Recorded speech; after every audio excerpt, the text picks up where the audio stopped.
Well, hello everyone, and welcome to the January 2026 Happy New Year edition of Poetry Superhighway Live. My name is Rick Lupert. Happy to have you all here with us. We've got a quite a full crowd already, and there's other people um, who've RSVP'd who aren't here yet. So I expect this to be quite a full and good and rich reading, full of poetry. So this is going to be great. My name is Rick Lupert. Did I mention that just in case? Now I've mentioned it perhaps twice. I don't know. It may be less true the second time. I don't know. Welcome to Poetry Superhighway Live. It's great to have you all here. If you would like to participate in the open reading and you haven't already done so, send me a message in the chat and I will be delighted to add you to the list. The way it works for this particular event is you get to read one poem of your choice, no content or style restrictions.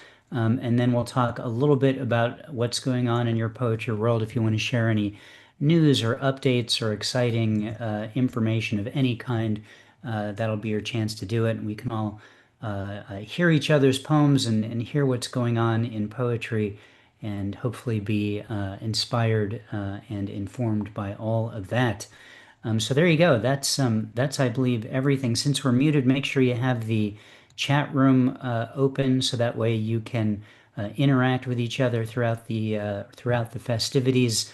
It's a great place if you're not familiar with Zoom to react to the poems that you're hearing.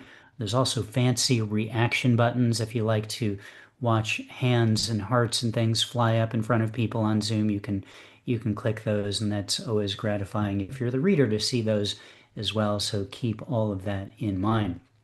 I believe that's everything I need to tell you. There's no special projects happening with Poetry Superhighway right now, so no extra time needs to be spent going over any of that kind of info. So we're going to get right into it.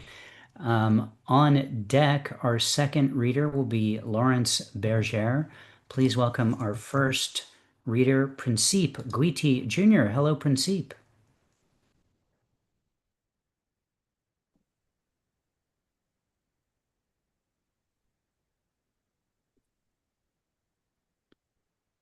Are you there, Oh, Principe? read one poem from there. Yes.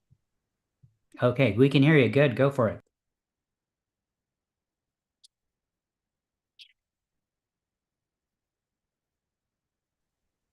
Principe, you still with us? Yes, I'm still here. Yes. Okay, go ahead.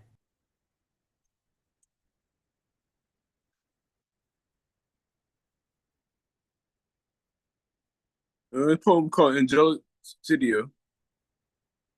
Two angels blinking me like sheets of ice on a long highway. I met them before in the land of the living, where they held me together with their love. Sometimes it held me back from masturbation. At least one did. Still, and still, these city of angels love protect me. We gotta read one more. No, sorry, it's one poem and then we talk about what's going on in your poetry world. Is there anything you want to let us know going on with you in poetry, Principe? not at the moment, no. Okay, well, Writing cool. poetry every day. Thank you for being here. Thanks for opening up the reading. I appreciate your presence in this space. Round of applause for Principe Guiti Jr. On deck is Amanda Harris. Please welcome now Lawrence Berger. Hello, Larry. Hello. I'm going to start the year with a poem called Donations. Excuse me, folks.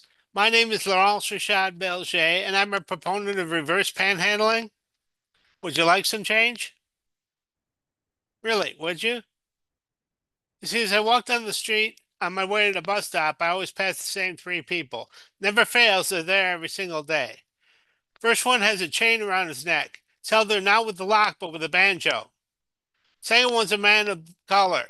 Not black, but silver from head to toe. I found out his name's Tron. Third one just had his legs blown off back in Nam, and all of them have cups in their hands, begging for change. But I've lived in the area for a while now. and I've learned it's really money they're after. See, they count on the fact that people will throw coins in the cups as if to say, "Go away, hit this nose spot. I don't need your wake-up call." Well, like I said, I've lived in the area for a while now. I've gotten to know them, and they've gotten to know me. And they know as a poet, I don't have a lot of money, and all I can really offer them is change.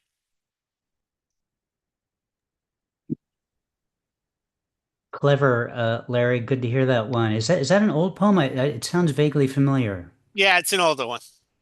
Yeah, I feel like I've heard you read that live somewhere in LA, Yeah, maybe decades ago at this point. yeah, it's been a Cool. Well, while. good to hear it. What's going on with you in poetry?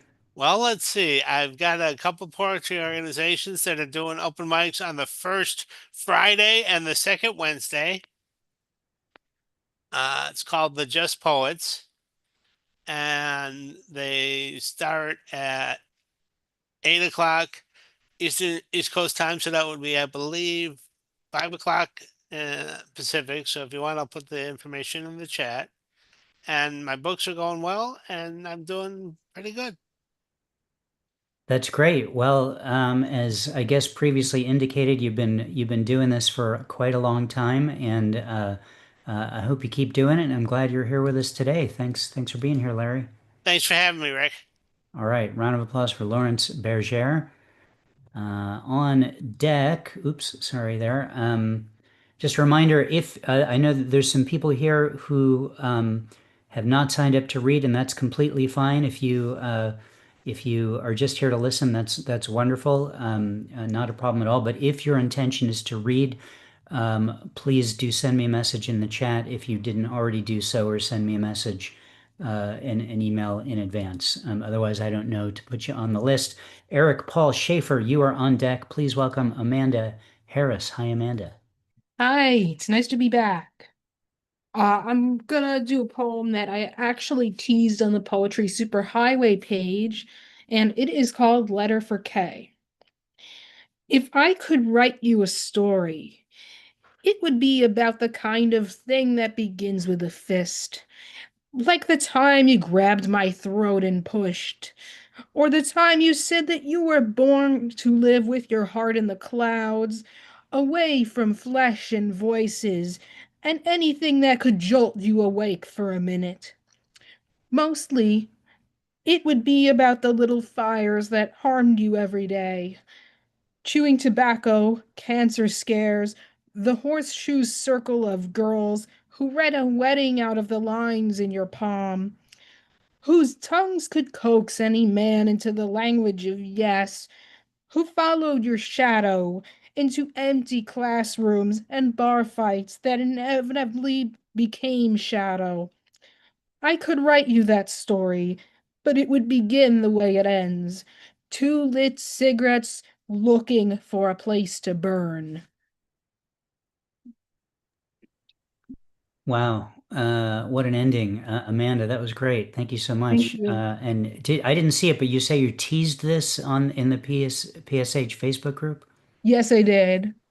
Wanted people to get a feel for what I was about to do. Well done. You're a media maven out there, coming at us from every end, enticing us to be here. What's going on with you in poetry? Um, for me, right now, it's more about the discipline than anything else because I have a history of being an artist professionally, and that comes so much more easily to me than something like poetry. So it's just disciplining myself to sit down and write.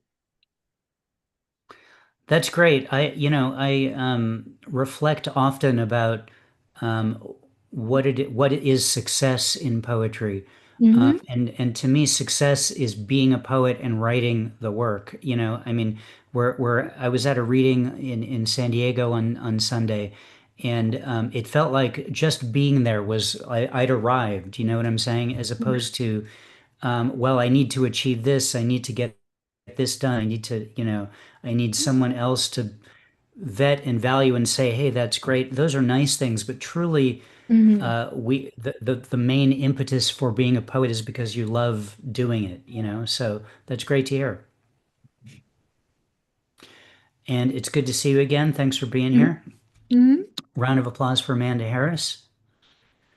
On deck, Rose, please welcome now Eric Paul Shaffer. Hello, Eric. Aloha, kako. Hey, all you people out there. Welcome from Hawaii, where it's hot. I thought today I would share with you an ode from my favorite island, Maui. And this is a poem called He Mele no Ka Aka Akai o Maui, which means a song for the Maui onion. Maui onion, I salute you. August one, I praise you from your native soil to deeps below blue. O glorious iridescent orb that incites appetite, silver satellite of scent and savor, you are a sultry pearl swelling in the rich red soil of Kula on the volcano's gentle slope, a sweet secret burning underground as your green fingers caress the sky, revealing your place. A volcano in mid-sea you form from within, layer on layer on layer of hot silken skin flows forth, enclosing a molten core, rising to surprise sea, sky, and sun. You are a child who bears a mother, who bears a mother, who bears a mother, who bears a grandmother, a smooth, papery skin enfolding a grand, expanding family. Glowing, edible, underground bulb, you are Earth's best idea, expressed by harvest and learned by heart, by word of mouth. Sprung is the tongue the onion touches, fierce, heat, and savage, sweet. Yet plucking your shining circle from earth, I peel your crackling silver skin and bite you like the apple of paradise. A trickster, a new Maui. Your savor slows the sun in his course. In your presence, tongues burn, eyes weep, hearts quicken. Alas, good onion, on your skin will I pen my ode. Oh, Maui onion, you are a pungent poem that magnifies the moment, a crystal ball foretelling a tangy future of tears and triumph, a brilliant fire opal in the crown of the goddess. Luminous union of pepper and sugar, white stripes sliced from Kalakaua colors of the onion jack on Kamehameha's flag. Full moon, you are the satellite spinning my head, gazing on your opalescent omphalos, on your perfect tubby bulk, your concentric folds, the void in your center, null and full. I am enlightened. I shall be the Buddha of Kula, palm pressed to palm, legs entwined, seated beneath Keikumukukui. Bold is my hot dog mantra. Make me one with Maui onions in stovepipe hat. A new president, self-select, I declare an immediate peace to preserve the onion. Oh, sacred union of fire, water, wind, and earth. Your mother is my mother, and we are all only one family, siblings under the sun on the blue face of a planet as perfect as you are. In a kiss at sunset, you are the sweet scent of pepper on my lover's breath, the taste of fire on her tongue, the heat in the promise of the night.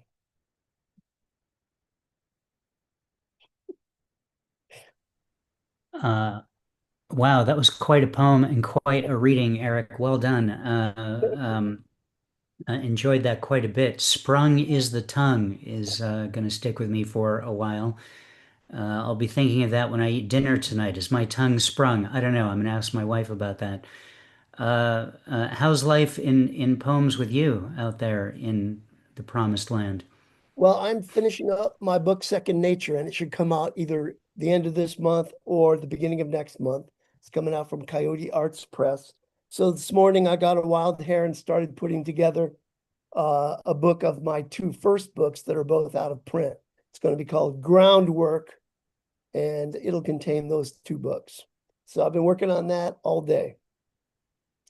Other than that, I have the most rejections of anyone I know, having made many more submissions than many people I know. I've been rejected by all the finest places on the planet. So keep trying. Never say die. That's fantastic. There should be some kind of like we should be having a contest, I think, like an ongoing database of like, the most rejections and from which publication, just so we can all strive to better our numbers in that. Well, in the first 11 days of this year, I've gotten 5 rejections. So, yeah, Well done. thank you. Well done. Eric, thank you so much for being here. You humiliate us all with your good weather as we all freeze to death in continental North America. Keep it up. We're on our way to your house. Please have food ready. Round of applause for Eric Paul Shaffer. On deck, Jennifer Phillips. Please welcome Rosemary Boehm. Hello, Rosemary. Well, this isn't fair because last month I promised everyone that I would read one of my odes that I have made into a chapbook, and that now Eric should start with an ode to the onion. I have one to pickled gherkins and to herrings and to beer, but I promised I would read my ode to my bra. So here goes. Ode to my bra.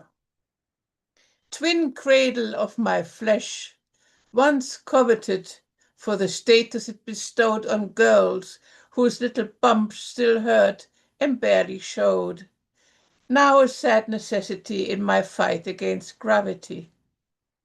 You weight-bearer, enhancer, changing shape with fashion dictated by men. We once had sharply pointed breasts under tight sweaters. Do you remember Lost in Space? Then we neglected you. The 70s freed our young breasts from your perceived constraints while you moped in dark drawers. That didn't last long. You soon re-established your dominance and convinced us of our need for you. You had your moments, many an evening, and not always evenings. It came off with a twang, removed by impatient hands or just falling after a tumble in the dark. I'm grateful, dear Brazier. Life without you wasn't as comfortable as we imagined, and only half the fun.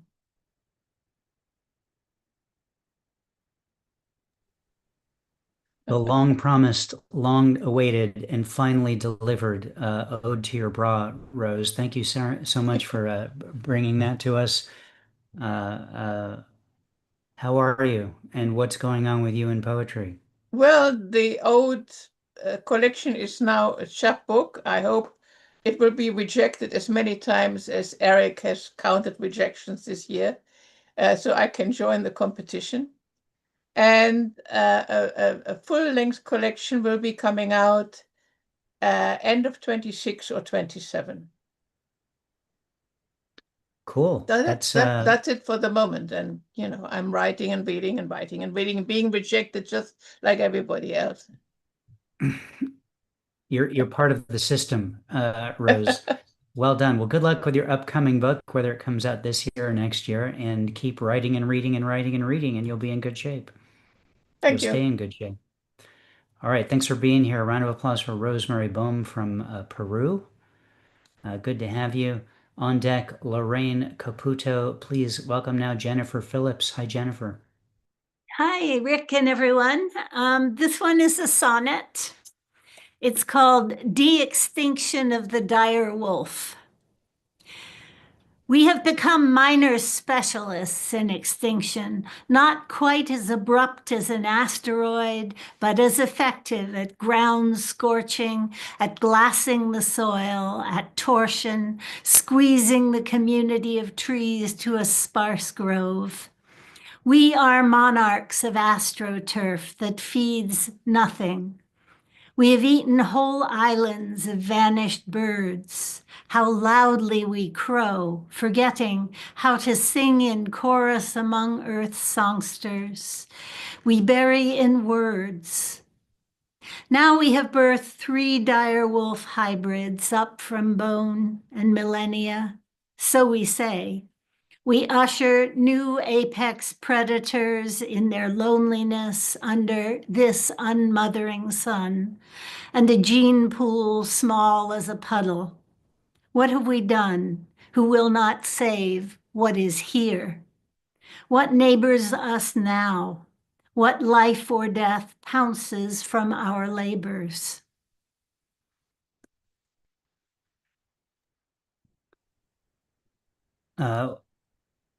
Oops, my camera went off because the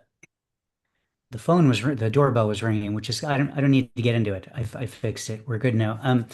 Jennifer, thank you very much for that. Great piece. What's going on with you in poems? I just put the last touches on a new collection and it started going out to make the rounds. So we'll see. Good. So we're going to be able to add you a little bit to the rejections database, and hopefully that'll clear up, and you'll get that out when a press takes it. So that's cool. That's an exciting, scary, and hopeful time to be in. Yeah. All right, cool. Well, thanks for being here. Round of applause for Jennifer Phillips. On deck, Valerie Hastings. Please welcome Lorraine Caputo. Hello, Lorraine.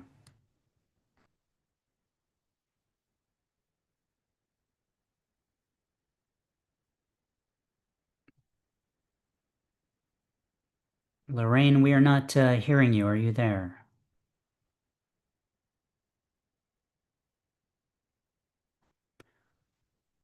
Okay, I'm going to put Lorraine on pause. Lorraine, do me a favor and check your audio settings in under the audio menu in Zoom. There's a test audio. There's a what does it say? Test speaker and microphone. Run through that and see if it works, and we'll come back to you when you send me a message saying you got it figured out. So we'll say at this point, Joan is on deck. Please welcome now Valerie Hastings. Hello, Valerie. Hi, nice to see you, Rick. This poem is called Windows on Bush Street. Light enters in the morning and again the next and the next. They never tire of it, never get over the wonder of fog lapping in summer, streetlights on parade at night, dusk calling down its purple veils.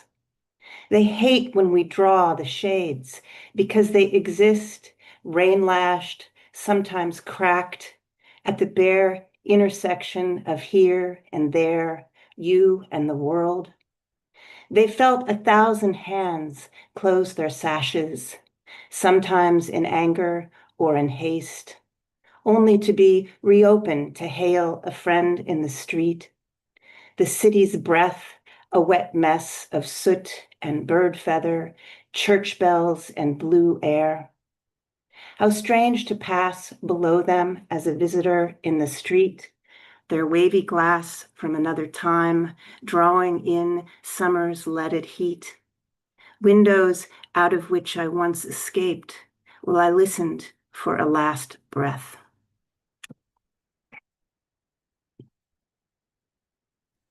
You're going to have to dock your camera person for. I know, I had it on screen and I couldn't see it because my eyes are so bad, so sorry. Probably got That's a okay. snapshot of my neck there.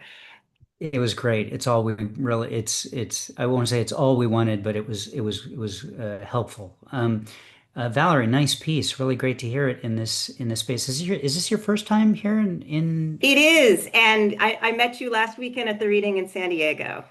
Yes. Okay. That's why there was a familiarity going on. Yeah. I'm like, well, wait a minute, what's going on here? But yes, that was a great event. I was so happy to be there, and felt so warmly received by the people, and it was nice to meet you and everyone. So I'm so glad that you are now here, and this whole thing is continuing as a result. What's happening with you in poetry? A couple things. I'm working on my second collection. I'm hoping it will come out toward the end of the year as well. I think it's going to be called My American Elm. And we just did a wrap on the Cowett Prize. I'm the director of judges for the Steve Cowett Poetry Prize. So very, very excited about that. We had some tremendous poetry come in. We're going to do the award ceremony. I don't know if anybody here is in San Diego, but it's April 21st in the Shiley Center. It's at the top of the San Diego Public Library. It's a beautiful, beautiful venue. That's wonderful. And there's such a rich community of poets in San Diego, and the Cowett Prize and the San Diego Poetry Annual have been going on for so long. It's awesome and great to be sort of adjacent to it here in Southern California. And I'm so happy that you were here with us today. Thank you so much. All right, round of applause for Valerie Hastings. Thank you, Valerie. On deck is LB Sedlacek. Please welcome Joan Leotta. Hello, Joan. Hey, Rick. Hey, everybody. This poem was just published in Storyteller Poetry. The title got a little messed up, but I'll give you my title for it. Reflections and Regrets on an Ice-Cold January Birthday. Summer in January. A world upside down for me. Below the equator, the Kigo shifts. Summer's heat fills January days. If my father had moved us to Melbourne, Australia, I could have had a merry-go-round pull into the drive on my birthday, like my June birthday cousin enjoyed here. Instead, my friends slogged through snow to drink hot chocolate before games and cake.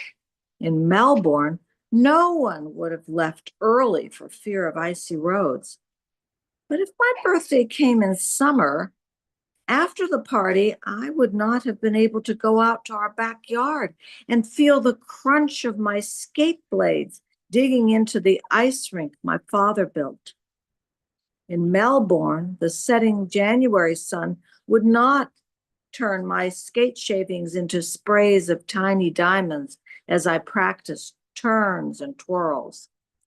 Thinking on these things, I no longer envy those with summer birthdays. Whenever, wherever summer comes, I'm content to be a winter baby. And that's it. She says with a smile. Very good, Joan. And here we are in the middle of winter. It's your time. Indeed. What's going on with you in poetry? Oh, right now I'm kind of overwhelmed by moving, but I am sort of putting together in my head a small one of those origami chapbook things on flowers to keep my spirits up, and try to put positivity out there as much as I can. So because it's not a very positive world out there right now. So. Yeah, no, and that's for your positivity is appreciated and needed amidst all the other work that needs to be done to fix why it's needed. So thank you for that. Thank you, Rick. And thank you. I will echo what Trish said in the chat. The whole concept of origami poem books is really cool and fun and interesting, and adds a whole other tangible artistic component to what you're producing there. So that's really cool. And they're free for readers. That's, yeah. And now you've made it affordable to poets. So that's great. Joan, thanks so much for being here. Nice to see you. Thank you, Rick. And you're welcome to come back every week or every month. Or every month, whichever. Yeah, either one. Round of applause for Joan Leotta. Thank you, Joan. On deck is Charlie Brice. Please welcome straight from Kakalaki, LB Sedlacek. Hello, LB.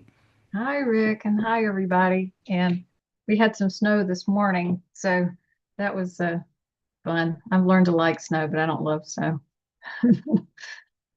This poem is called Focus on What You Have.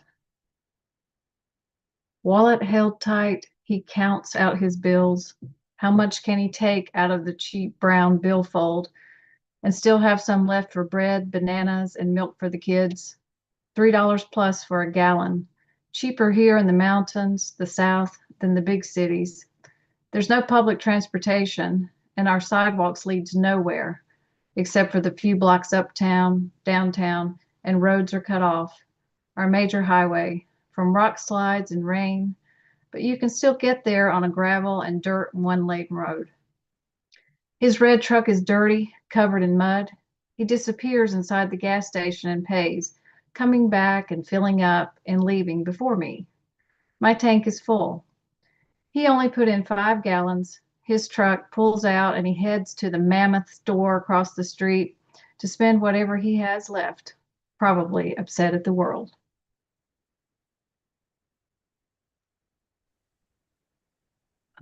Wow, LB, it's great to hear you read, and a good piece as well. Thank you so much for sharing that with us. How's life with you in poetry? I feel like every time I talk to you, you might have 11 new projects going on. Well, I have had the chance to travel more. And so I have been working on a few chapbooks about some of those experiences. I spent some time in Raleigh, and they have we have an awesome free state art museum. I really like art, and Philadelphia. And so that's what I've been working on. It's mostly chapbooks, writing a few poems, and doing some submitting. That's really cool. Yeah, travel is the best. As you know, it's like my favorite thing to do, and write about. So, something about being outside of your normal element gets the mind working and thinking and writing. So for me, anyway. So, cool to see you're doing that too. Yeah, I really like doing that. And I also have written a chapbook about grief just because I lost my mother last year. And so, but I turned it into an artistic spin, kind of. By artistic, I mean using art terms to write the poems about. So I've done stuff like that too. But I really enjoy reading your travel books. I'm reading your current one right now, High Moose Alert. I, I feel like you take these trips and I don't have to because I It's don't well, like that's flying. that's quite a compliment to my work, though you should still take these trips. Um, I always think people should bring my books along and do exactly what I did and use the book as a guide, eat at the same restaurants, go to the same places and order. That's the dream anyway. You know what I'm saying? Yeah, yeah. Thank you so much. I hope you enjoy the book, Moosey Back Guarantee, I like to say with this particular one, and good to hear you as always. Oh, thank you very much. Round of applause for LB Sedlacek. Thank you, LB. On deck, Catherine Perkins. Please welcome now Charlie Brice. Hello, Charlie. Hi, Rick and everybody enjoying all the reading. Uh, Suddenly Rick is frozen. Is that true of everybody else? No, there he is. He's back. Okay. All right. This poem is called Twerski, which is spelled Twerski. We staff therapists at Gateway Rehab Center gathered at one long table to have our lunch and commune.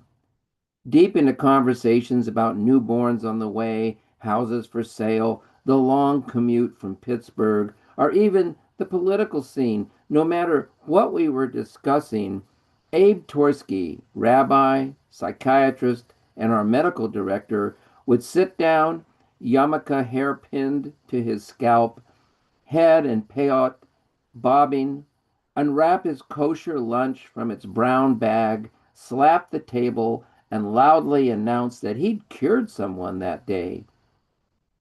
He looked like a fading postage stamp or the portrait of a Hasidic ghost. He was like it was like the Last Supper. We'd stop talking and nod toward Abe, hoping to hear how he did it, but we never found out. I don't think he could tell us. We'd send him the most intransigent patients, notorious drunks that had no interest in sobriety, guys who'd burned down their homes, ruined several families, lost their jobs, and were ready to do anything but stop drinking. We'd send one of those to Abe, watch him walk into Abe's office, and emerge 20 minutes later a walking AA sloganeer. No more sneaking thinking. I'm taking it one day at a time. I'm going to fake it till I make it. I'm doing 90-90, 90 minutes in 90 days, 90 meetings in 90 days. We can only guess how Torski did it. Old Testament compassion mixed with righteousness, burning bushes, talking donkeys, parting waters? Or did Torski and the patient dance as Hasids do, dance until exhausted by ecstasy, until the intransigent one, worn out by serenity, surrendered to sobriety?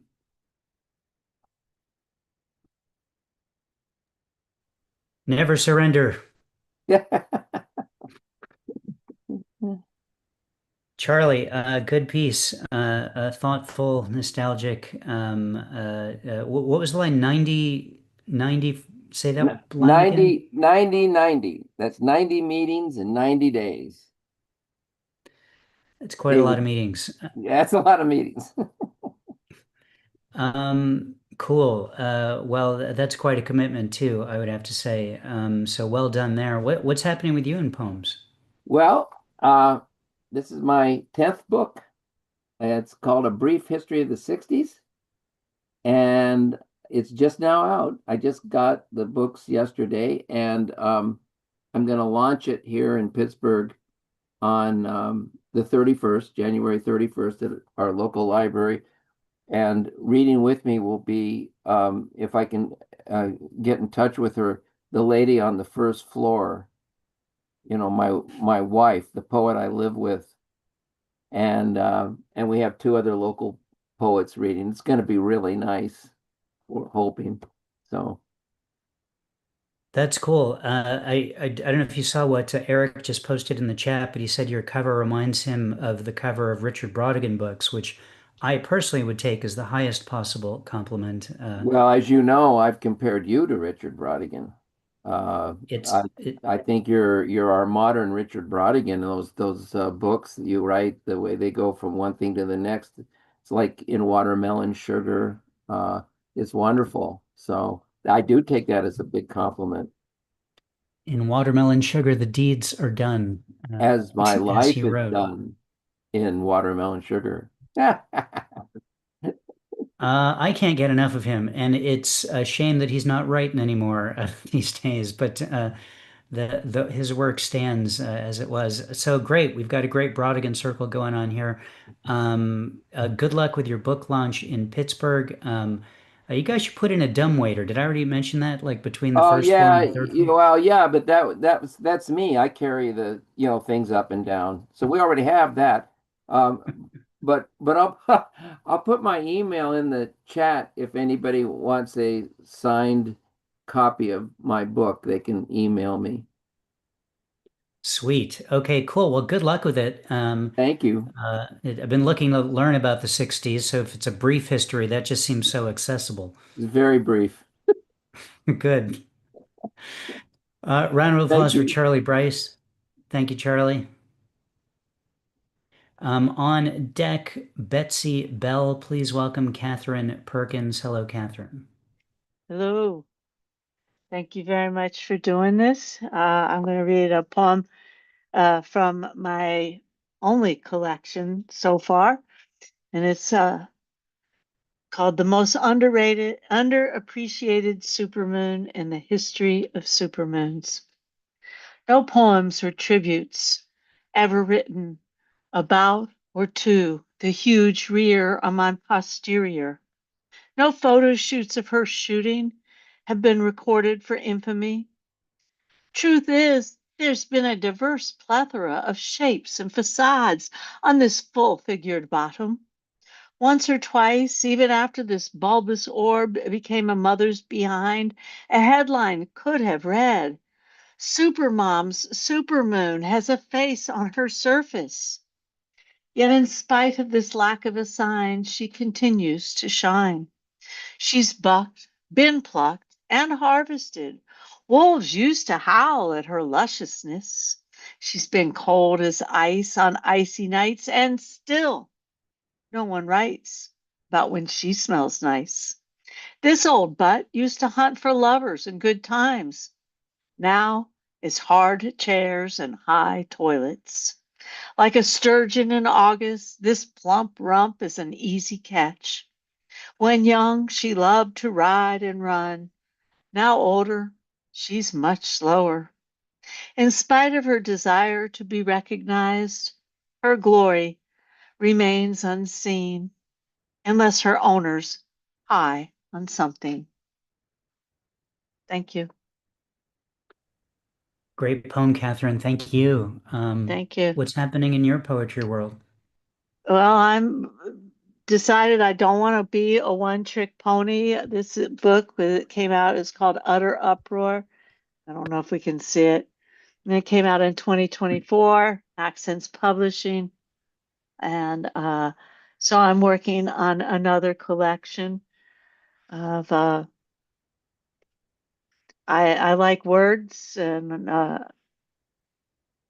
alphabet. I do things alphabetically in my head a lot of times, so I think that's where I'm going with that.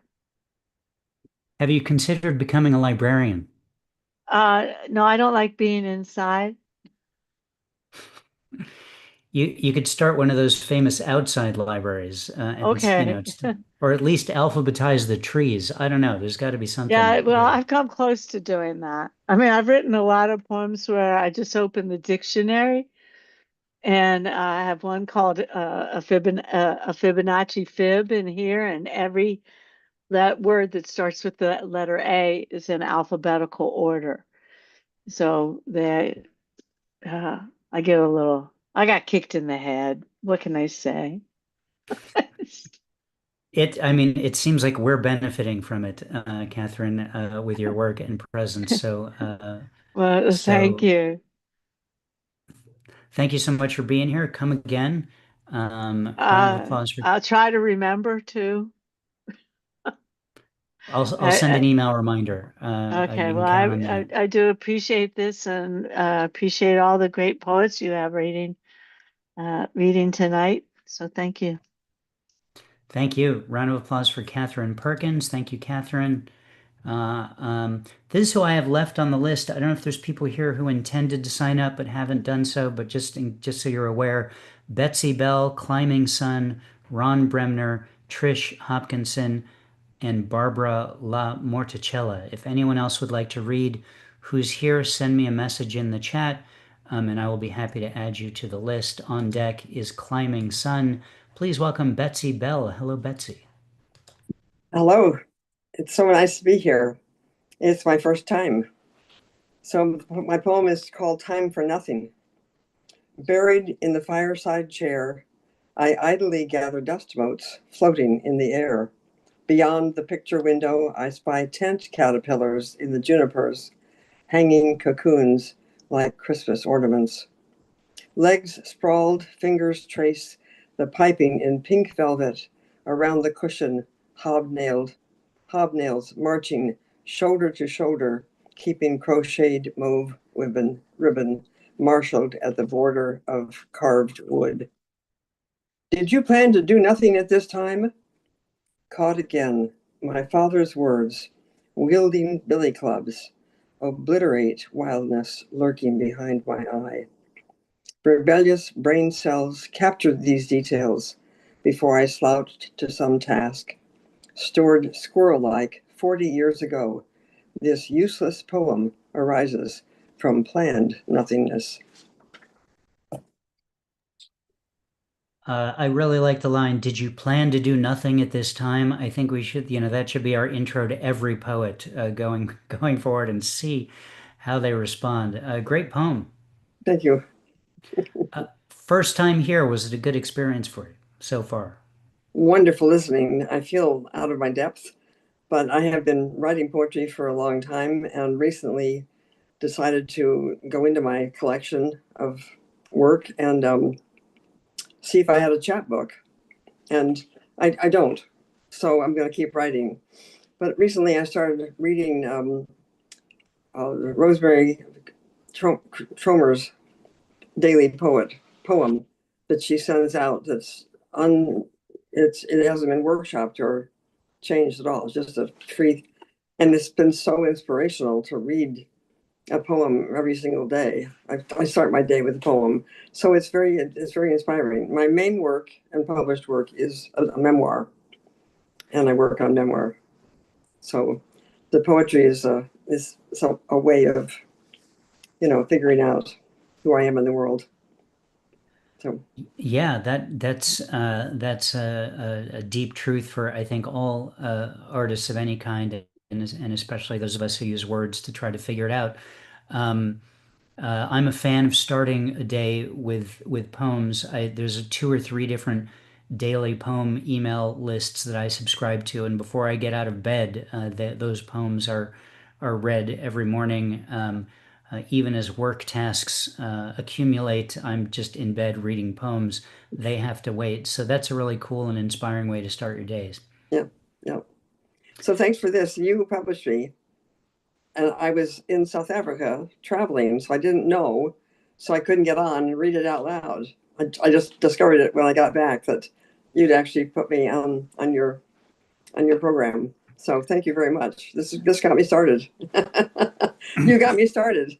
Well, that's finally someone's been trying to get you started for a while, so I'm glad it was me.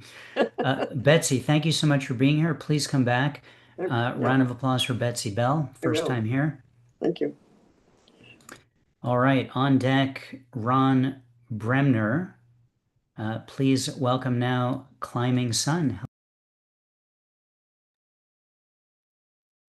Okay, let me just get it up on the screen here.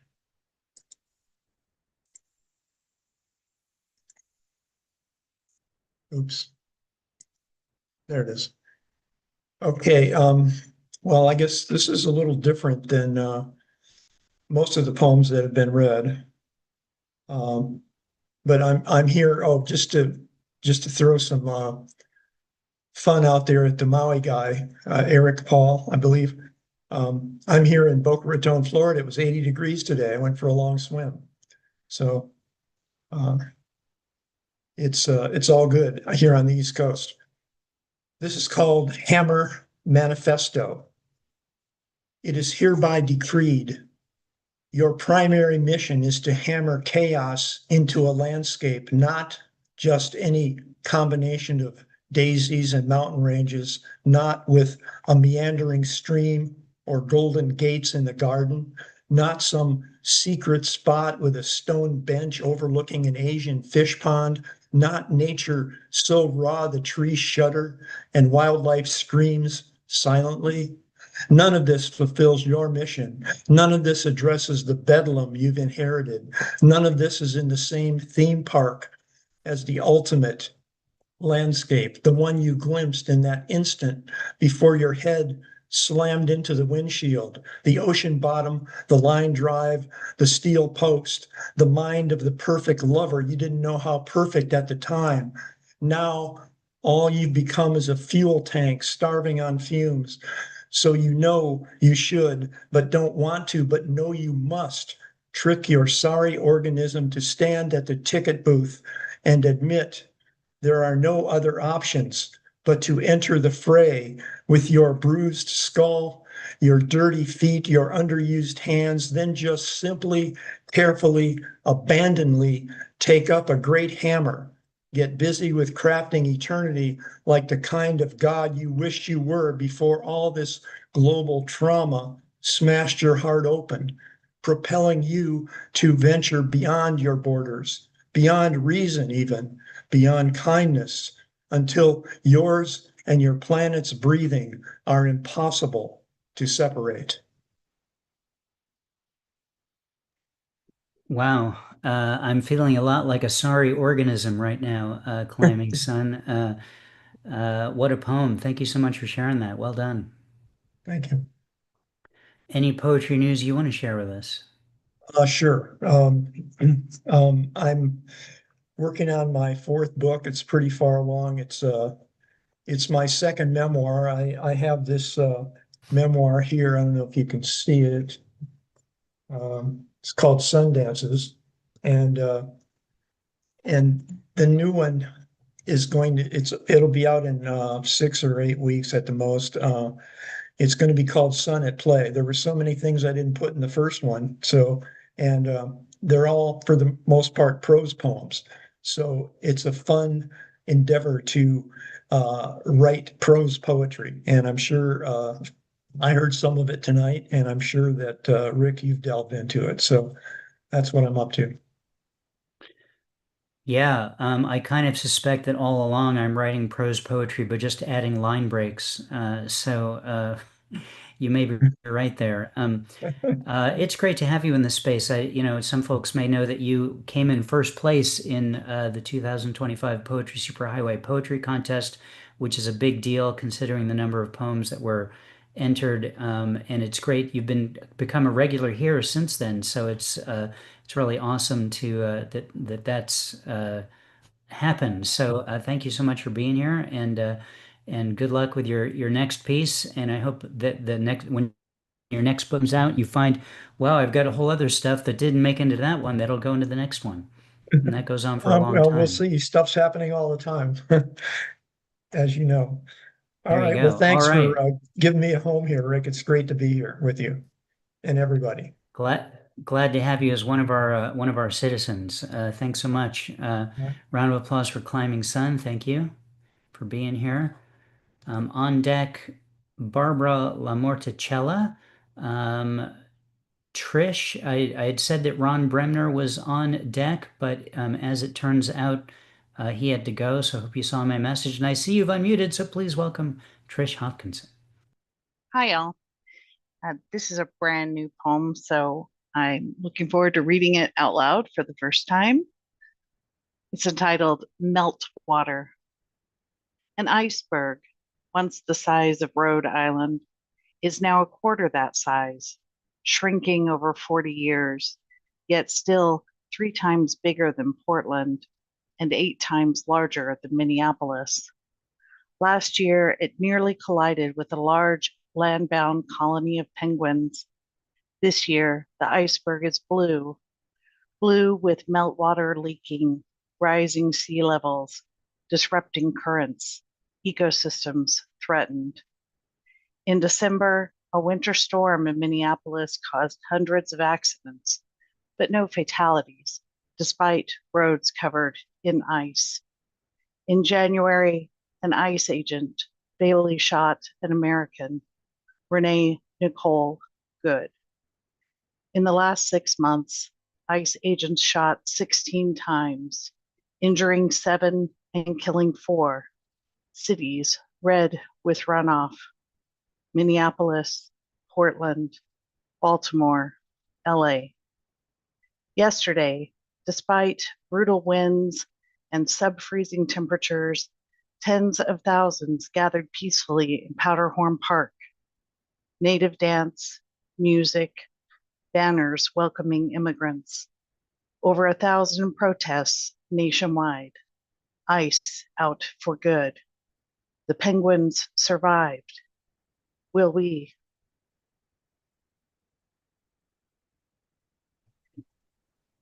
Wow, Trish, that's a world premiere, yeah? Yes, I wrote it this morning. So it's very, very new. Well, what an honor that this is the space that you chose to share that with, and I'm sorry that you had to write it as well as we all are. What a terrible thing that happened here in America this week, and that that has kind of been happening for a while now. But of course, it really hit home with the loss of just a poet. And a mother who was just driving home after dropping her kids off from school. Thank you for sharing that with us. Yeah, my pleasure. Thank you for giving me the opportunity to read it. It was harder to read than I thought. So that's one of the reasons why we write is to get those emotions out. So I appreciate the opportunity. Yeah, absolutely. Anything you want to share going on in your poetry world? Well, late last summer, I rebooted my website. So those of you looking for opportunities for publication or who want to read craft talks from guest poets or need tips on submitting, you can go to trishhopkinson.com or selfishpoet.com and see what I'm up to there. And then I also lost my mom last year. So I think it was LB. So yes, hugs to you and been coping with that as well. So I've been working on epistolary letters, epistolary letter poems to my mother. They're all entitled Dear Judy, and they're in the duplex form. So I've been writing those for the last year and a half and hoping they will turn into a collection, but it feels a little never ending at this point. So I'm I'm not sure when I'll stop or when I'll put those together, but that's been an ongoing project. Well, it sounds like you remain extraordinarily busy with poetry, not just with your own work, but by doing the work of sharing and finding and sharing opportunities for the rest of us to engage with. So that's very much appreciated. It's a fantastic resource, your website, and so thanks for that. And really appreciate that you were here today. Oh, thanks for having me, and thanks to everybody for the comments in the chat. I really appreciate it. Round of applause for Trish Hopkinson. Thanks for being here, Trish. On deck is Lisa Rhodes Ryabchich. Please welcome now Barbara LaMorticella. Hello, Barbara.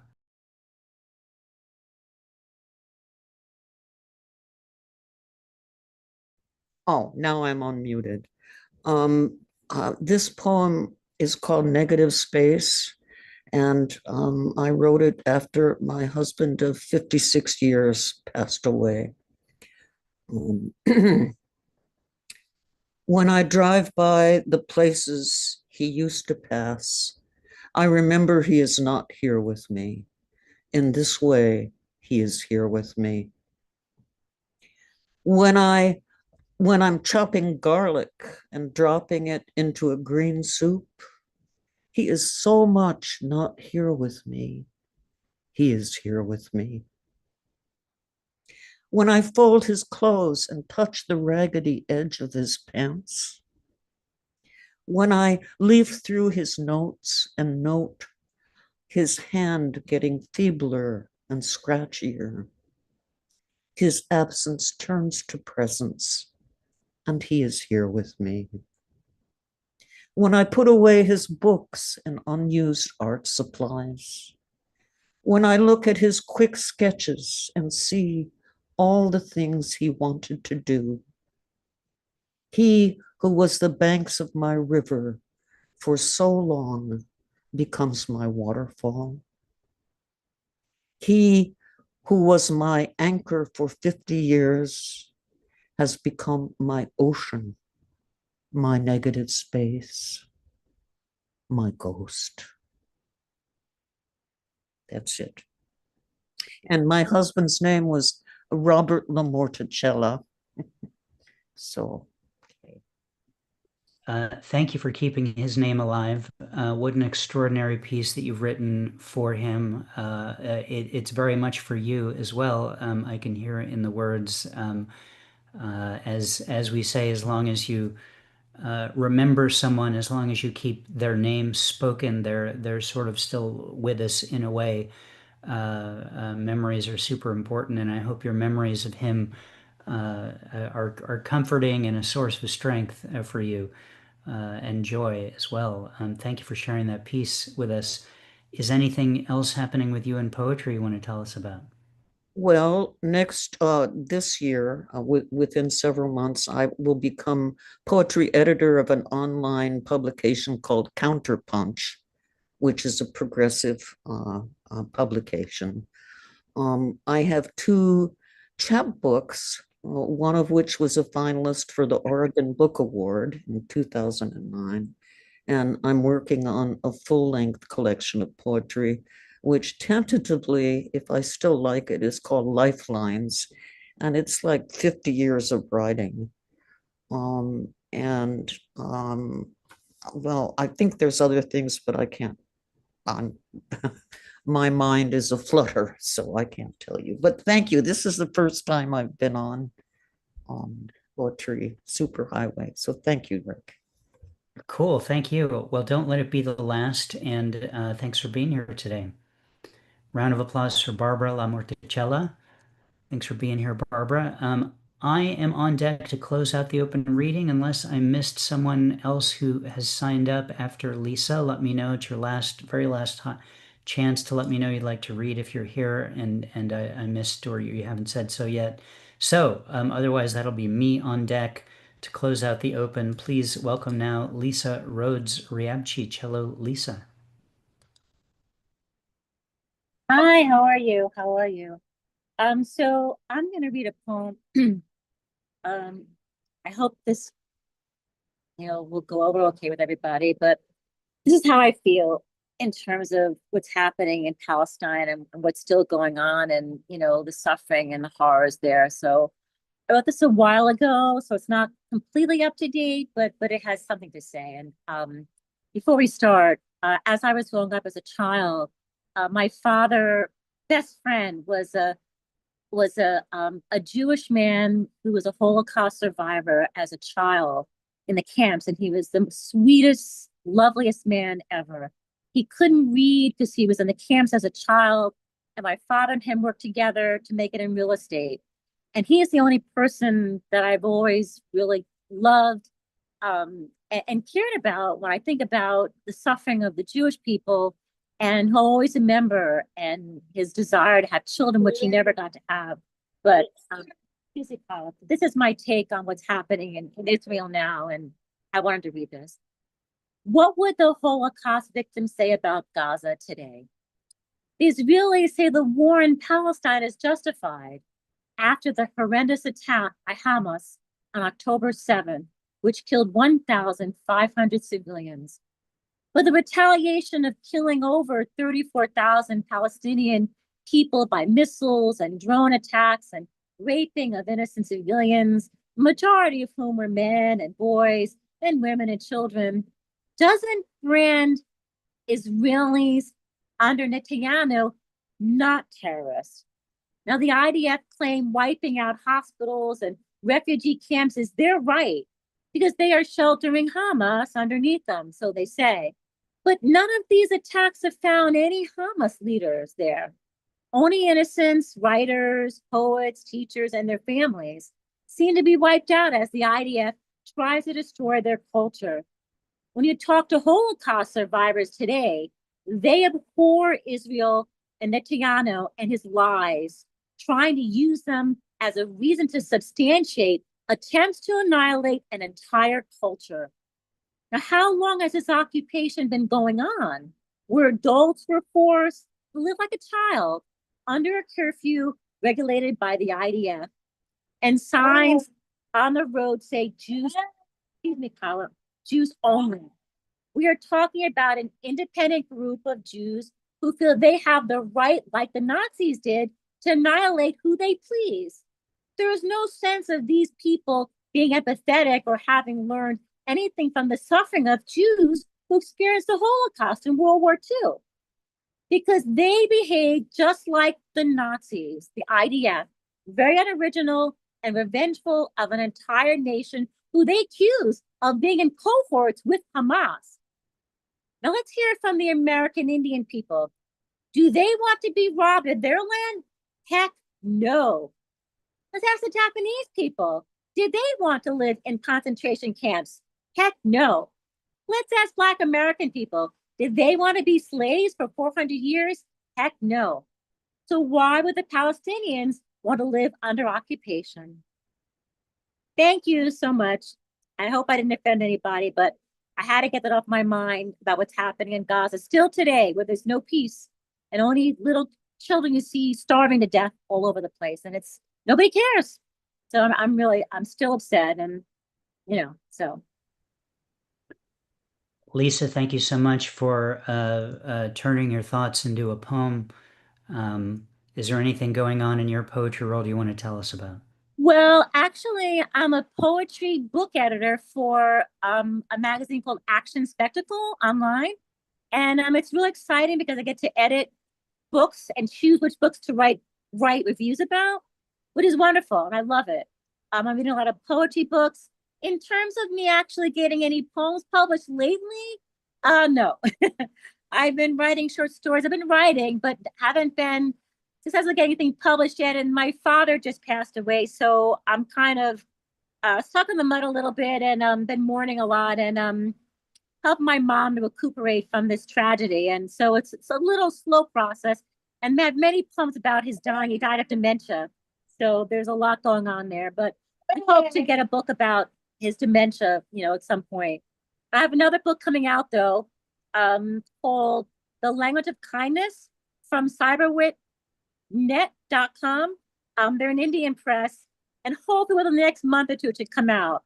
It's about over 100 pages and explores a lot of issues from my life and some issues about the war with the with the Palestinians and with the Ukrainians, where my daughter's grandmother lives.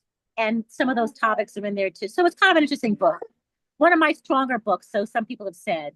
But so, yeah, and that's about it. So. Well, that's quite a lot. So there you go, Lisa. Good luck with all of that. And thank you so much for being here with us today. Oh, thank you. Thanks for letting me read. I appreciate it, Rick. I really do. Thank you so much. No problem. Round of applause for Lisa, Rhodes, Ryabchich. I'm going to close out the open reading with also a world premiere poem. I write a poem, as you may know, every week for the week's Torah portion. And this year, the prompt per se that I'm using is I'm taking the Hebrew name of the Torah portion of that week and translating it to English, or learning what the translation is, and then writing a poem riffing on that translation. So this week's text in Hebrew is called Va'era, which means in English, and I appeared. And if just for a little context, it is we are at the point in the Torah where the plagues are about to happen in Egypt. So this poem is called after the line "and I appeared" is called "Showing Up in All Sorts of Ways." And I appeared like blood in the river, the kind of thing you'd want to call a plumber about, or maybe the Army Corps of Engineers. No one liked my party trick. And I appeared like frogs who seem magical enough when you see them, but unexpected, and in such large numbers the population hid their flies from me. And I appeared like lice, which almost prevented my kid from being admitted to summer camp, but they had a system, and it just took a credit card, and I was on my way. And I appeared like wild beasts, and I don't really know what the problem was, as from all the videos I've seen, wild beasts just want to be our friends. I just want to be your friend. And I appeared like pestilence. I didn't want to, but I wanted to be convincing.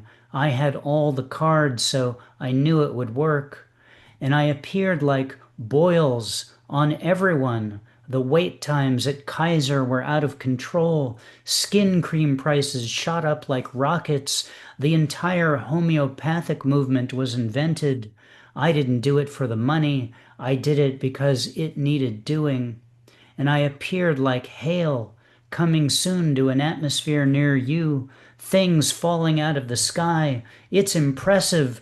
I just want to gather you close and be impressive. I want you to tell me you're impressed. Is this not working? Wait till you see what I've got planned next.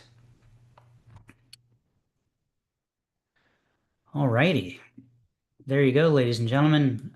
What a fantastic open reading we had today. Our Poetry Superhighway Live community is growing quite a bit. We're going to need a bigger room, I think, if this keeps up. So I want to thank everyone for being here. Principe, Lawrence, Amanda, Eric, Paul Shaffer, Rosemary Boehm, Jennifer Phillips, Valerie Hastings, Joan Leotta, LB, Sedlacek, Charlie Brice, Catherine Perkins, Betsy Bell, Climbing Sun, Trish Hopkinson, Barbara LaMorticella, and Lisa Rhodes, Ryabchich, as well as the additional folks who were here just to listen. Great to have audience members who think enough of poetry that you show up just to hear That's really cool and makes us all feel appreciated and successful as poets. Our next reading will be in 4 weeks on February 8th, I think. Did I make a note of that? I may not have, but for sure that's possible. Yeah, there it is, February 8th. I never know because it's not a regular time every month, just for all kinds of ridiculous and not interesting reasons. But get on our email list if you're not already on it. Go to poetrysuperhighway.com/PSH. Click on the, or just enter your email on the in the upper right-hand column if you're not already getting the weekly emails, and you'll get those as well as extra reminders about this reading. And those are also posted to Facebook. There's a link to our Facebook page if you don't follow that, where we post our weekly Poets of the Week, and which is an open place where anyone can post something every day if you would like. And that's it. So thanks everyone for being here. Have a great rest of your day. I'm going to click on the Ask All to Unmute button in case y'all would like to say hi to each other before we shut this thing down.